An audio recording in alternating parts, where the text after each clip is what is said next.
Good morning, students. Welcome to the design and detailing of the RC structural elements lab.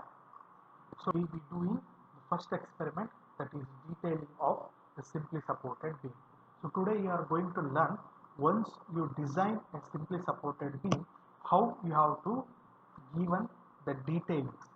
So you have to clearly show what are the types of reinforcement that you have to provide in the simply supported beam, and till up to what length you are going to provide those reinforcement detailing or reinforcement details what you have designed. So in this lab we will be learning to provide the detailing of the simply.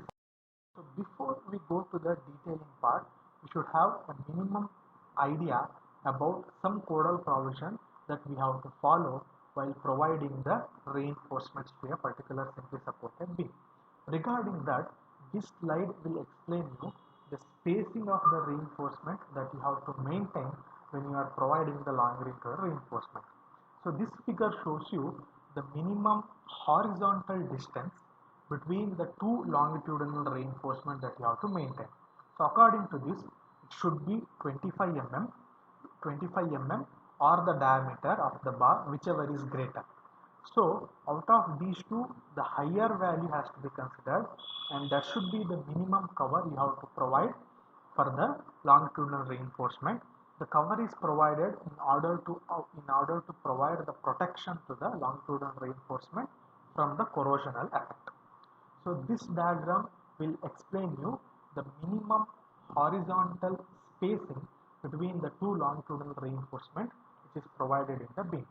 So the minimum horizontal spacing is the diameter of the bar or the nominal size of the aggregate plus 5 mm. So whichever is greater. Out of those two, whichever is the higher value, so that horizontal spacing has to be provided. So what this figure represents is, sometimes we cannot provide all the reinforcement in only one layer. In such case, we are going to provide the reinforcement in 2 to 3 layers. During that time, the minimum vertical spacing of the horizontal reinforcement is 15 mm or 2 by 3 of the nominal size of the aggregate or the diameter of the longitudinal reinforcement. Out of these three, whichever is highest, that vertical spacing has to be considered for placing the reinforcement.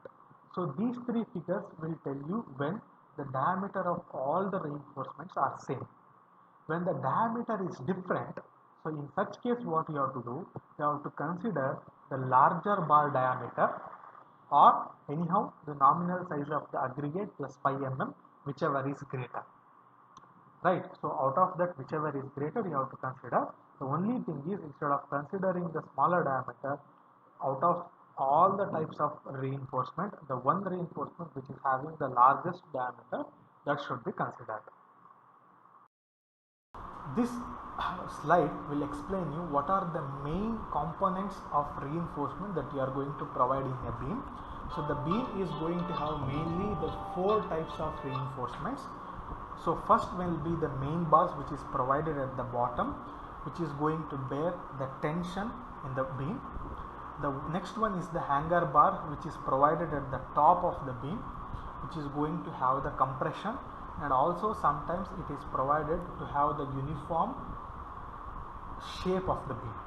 And the third one is the stirrups, which is going to resist the shear, which is provided throughout the length of the beam. And the next one is the side face reinforcement, which is provided when the overall depth of the beam is more than 750 mm in order to avoid the lateral buckling.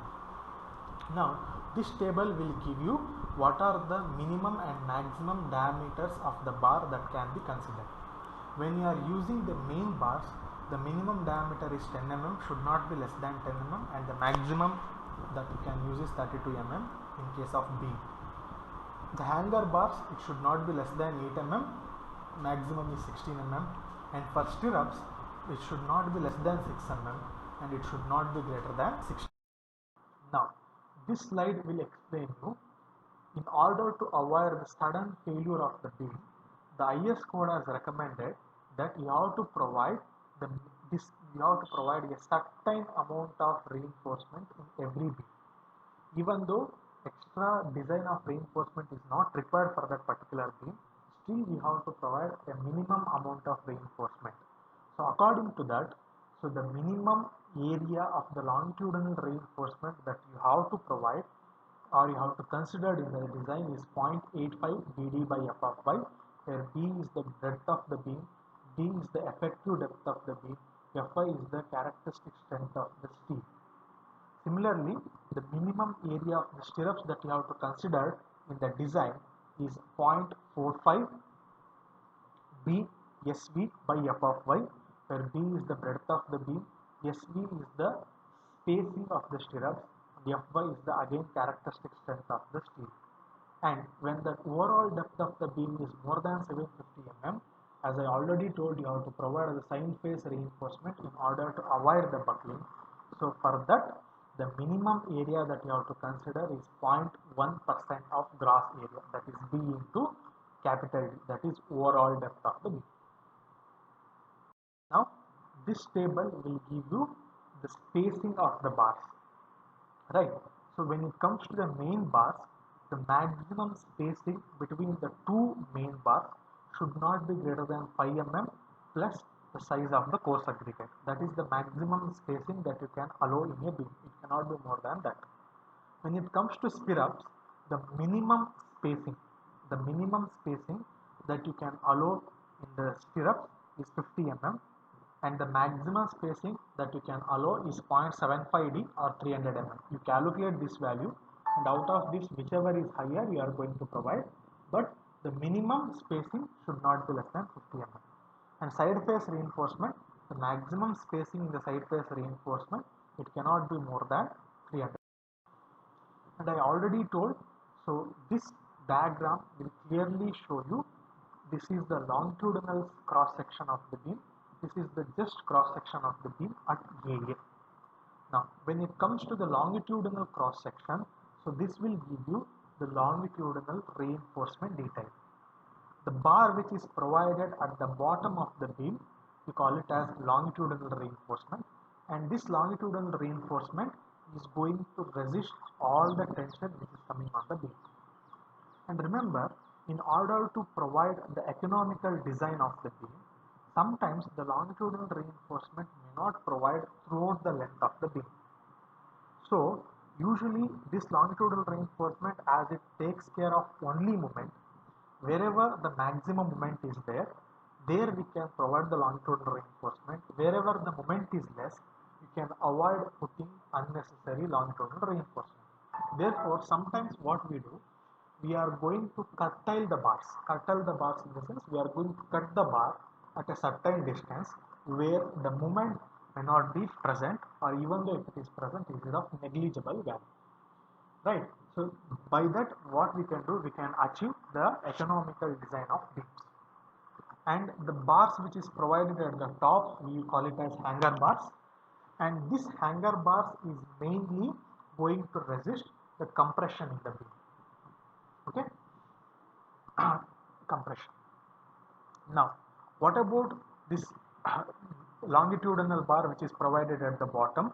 So what is this value, 0.85 BD by F of y? So this is the minimum area of the longitudinal steel that you have to consider in the design. Your area of the steel cannot be less than this value, 0.85 BD by F of y. It can be more than that, but it cannot be less than this value.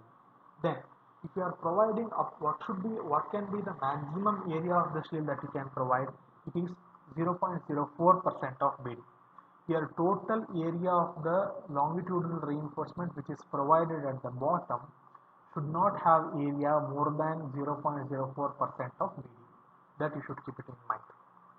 Right. Then similarly, what about this?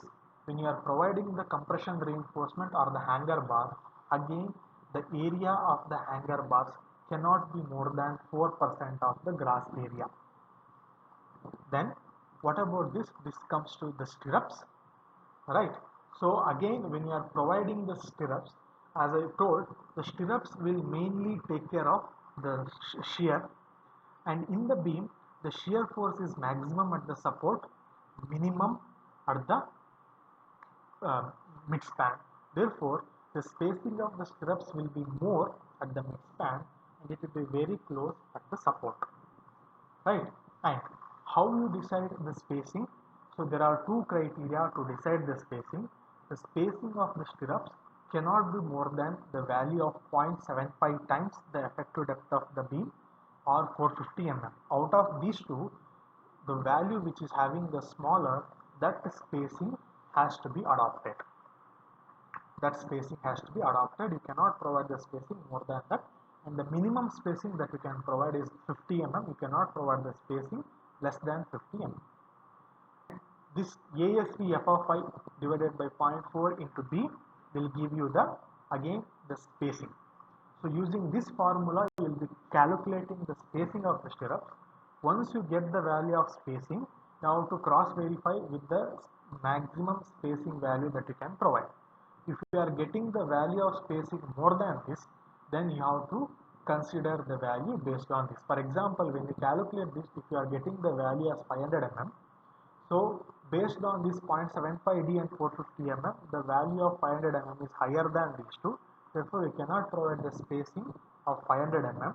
You have to provide spacing based on minimum value of this 0.75D and 450 mm. Now, I have told to consider 250 mm center to center at the central 2 meter span, whereas 150 mm center to center in the remaining. Because I already told you the stirrups carries the shear, the maximum shear is present at the center, or the maximum shear is present at the support, it is very less at the midspan. Therefore, we are going to have more spacing at the midspan, which is going to be provided 250 mm center to center to a distance of 2000 mm. That is, in this middle 2000 mm distance, we are going to maintain a spacing of 250 mm center to center. Whereas after 2000 mm, at the supports, since the shear is more, we are going to provide the spacing of 150 mm center to center. Therefore, if you see the cross section at BB, here we are going to maintain a spacing of 250 mm center to center. When you are seeing a cross section AA, here you are going to maintain a spacing of 250 mm center to center. Right, at the midspan you are going to maintain 250 mm center to center. At the support you are going to maintain 150 mm center to center. So this completes the detailing of simply supported beam. So in the next coming class, we will be discussing the detailing of the cantilever beam. Thank you.